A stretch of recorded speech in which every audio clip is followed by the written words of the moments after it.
સો પ્રશ્ન ઉપર પ્રશ્ન. આજે મારે એ જાણવું છે કે 19 રુદ્ર સ્વરૂપમાંથી અમને 3 રુદ્ર સ્વરૂપનો કંઈક જણાવો ને. The story behind it. Possible તો છે ને જસી? તારી માટે તો કશું ઇમ્પોસિબલ છે જ નહીં. ચલ તો જણાવી દે. આજે પ્રથમ 3 અવતારમાં પ્રથમ અવતાર છે પીપલાદ. પીપલાદ જે છે એ ઋષિ દધીચીના પુત્ર હતા અને એ જ્યારે સાવ બાળક હતા ત્યારે જ ઋષિ દધીચીની પત્ની પણ એમની પાછળ સતી થઈ ગયા અને એ બાળક પીપળાના ઝાડ નીચે જ મોટું થયું. હવે એ બાળક મોટો થયો ને ત્યારે ત્યાંથી નારદ ઋષિ પસાર થતા હતા.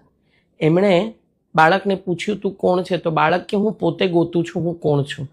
નારદ ઋષિએ પોતાની દિવ્ય દ્રષ્ટિથી જાણી લીધું કે એ ઋષિ દધીચીના પુત્ર છે. આ એ જ કે જેણે દેવ દાનવના યુદ્ધ વખતે પોતાના અસ્થિ આપવા માટે, અસ્થિનું વજ્ર બનાવવા માટે પોતે મૃત્યુ પામ્યા. એટલે પીપલાદ કે છે હું કેમ બાળક હતો, મારી આ દશા શા માટે?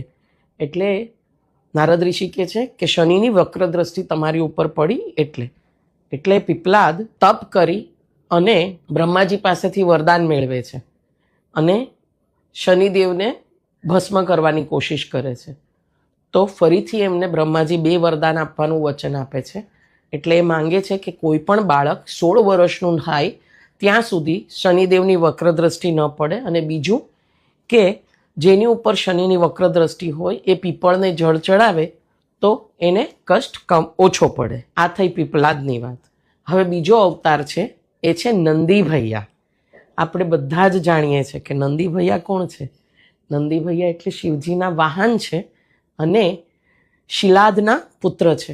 શિલાદે જ્યારે સંતાન ન હતું અને પુત્રની વરદાન માંગ્યું તો એમણે એમ જ કીધું કે એમને એમના બેલ જેવો પુત્ર મળે, અને નંદી ભૈયા જે શિવજીના ભક્ત, મહાન ભક્ત. અને ત્રીજો અવતાર છે વીરભદ્ર.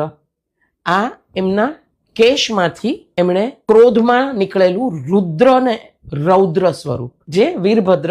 આ એ જ વીરભદ્ર જેણે દક્ષ પ્રજાપતિનું માથું વાઢેલું. હર હર મહાદેવ.